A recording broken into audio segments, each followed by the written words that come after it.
In this video, you will see a lot of masts going up and a lot of masts coming down. Some masts are lifted into the sky using cranes, while another mast is stepped using only winches and blocks at the dock. The methods that we did not use in this video are, for example, neighboring boats mast stepping method. That's where you use the superior height of maybe a neighbor's sailboat mast to bring a mast up and down. Or another example is where you might use the height of a structure such as a bridge, that you can use pulleys and ropes at the top of a bridge to control the ascent or the descent of a mast. Robbie has over 30 years of experience climbing around and working on sailboat masts, but I have to admit he does not use the appropriate safety equipment in these videos, such as work boots or helmets, to ensure that he doesn't get hurt. And it's definitely recommended that if you're going to be around masts that are being stepped or unstepped, that you use safety gear in all cases. Honestly, it's dangerous work that requires taking your life into your own hands, being around tall masts that can fall on you. And it's only because of Robbie's many years of experience that he's trusted to bring these masts up and down without much incident and in relative safety.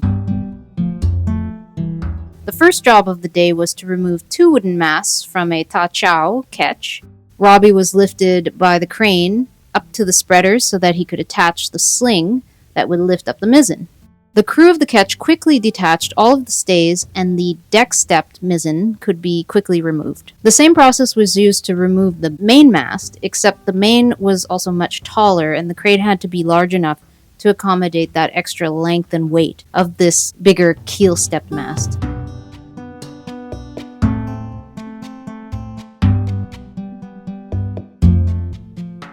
Within the same hour, Robbie brought over a second sailboat into the slip, a Beneteau first that needed replacement chain plates, and he removed its aluminum mast without incident as well.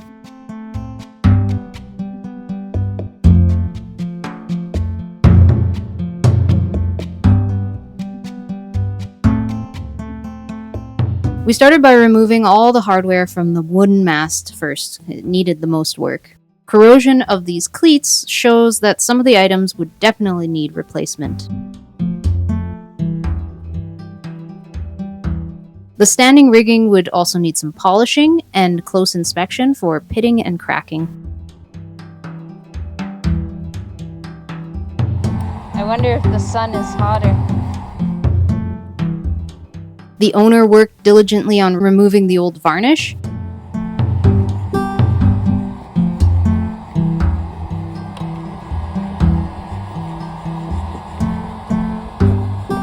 While Robbie started removing wood that had been attacked by termites more than halfway up the mast. Bloody termites. Is it termites? Yes, they did this damage.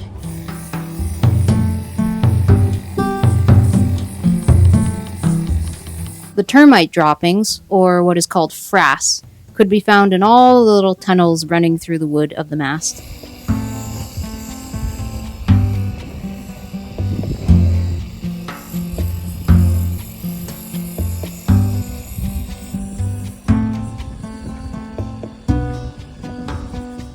Robbie chiseled away at the wood until there were no more holes, and I helped to sand the mast lightly until there was no more remaining varnish or paint.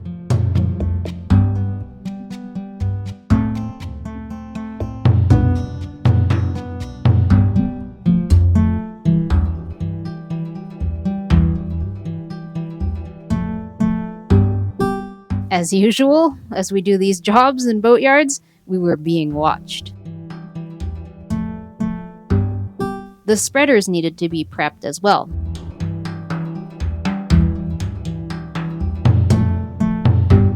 While I wasn't around, Robbie and a professional woodworker epoxied the new wooden piece into place where the termites once were. The scarfing of the new wood should have extended roughly 10 or 12 times larger than the original affected area, and the new wood was a little smaller than that, so the owner would be experimenting a little bit with the results.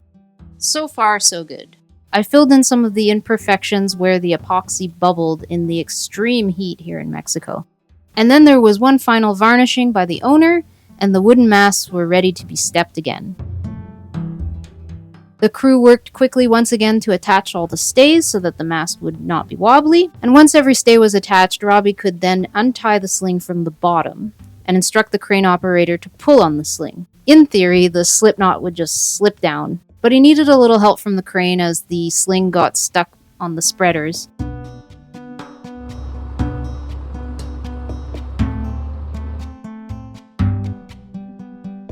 And only then the knot slipped away and finally detached.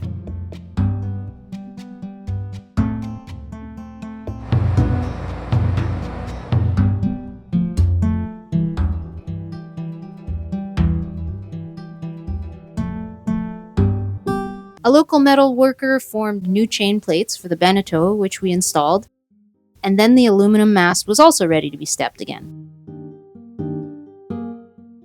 The crane arrived at the marina, and Robbie began setting up the sling. You want me to hold anything? I'm gonna wrap that around. The exact location of the sling determines the balance of the mast and how straight it will hang in order to step it easily on the deck of the boat. The crane operator carefully swung the mast into place, just above where it would be stepped, as close as possible to the deck. And then Robbie and the owner and I attached all the turnbuckles. Soon enough, the mast was free from the sling and the crane, and freestanding.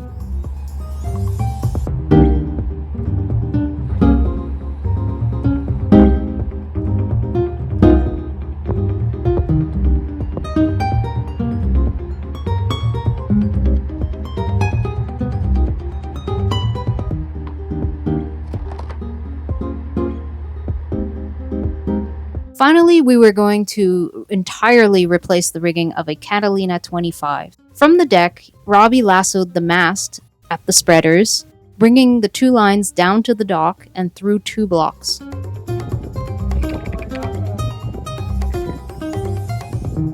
We then wrapped the lines around the pilings of the dock to use them as winches, although running the lines back to the cockpit of the boat would have worked as well. Robbie loosened all the stays and then detached the forward stay completely. The owner and I slowly eased out the lines, letting down the mast slowly. And then we realized here at this point that there were two options for a more smooth result. Robbie could have used some sort of a large lever to help ease down the final meter, or he simply could have not stood at the bottom of the mast, where he then managed to get his foot smashed when the final meter of the mast came down a little too quickly, as the angle was no longer supported by our ropes. In some amount of pain, he still managed to detach all the stays, and then we moved the entire mast forward onto the middle of the deck.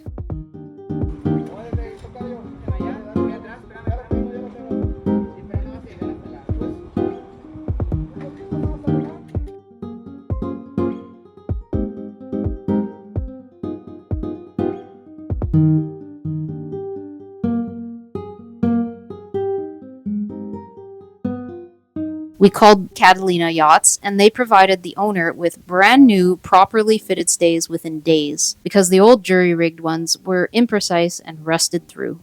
The chain plates would also need to be remade at a local metal shop. That's some corrosion. That is bad time.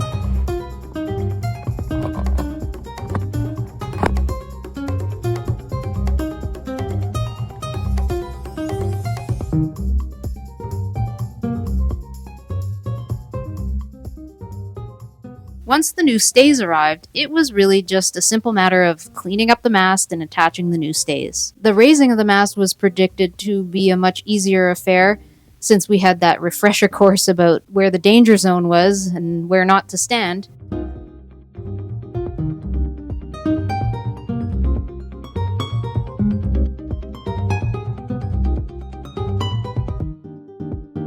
But we ended up having some difficulty anyways, only because the stays can easily get caught on deck hardware.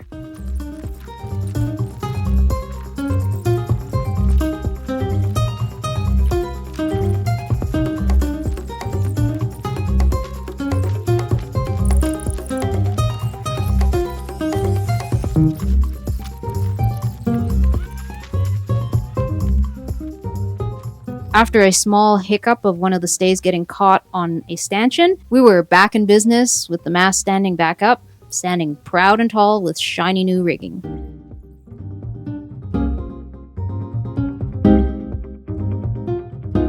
These weren't the only masts that Robbie and I climbed while we were in the harbor.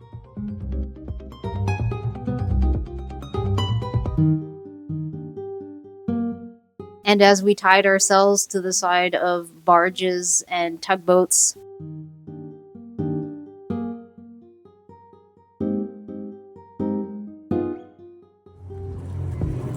Okay, hop, hop. You're almost there. Almost there. Good boy.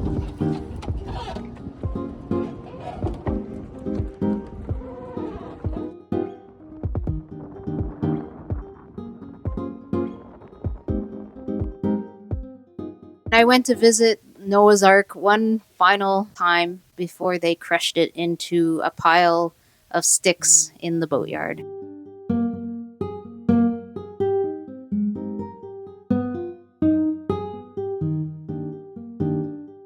Thank you for watching. I hope you enjoyed. Don't forget to like and subscribe and to support this channel. See you next time.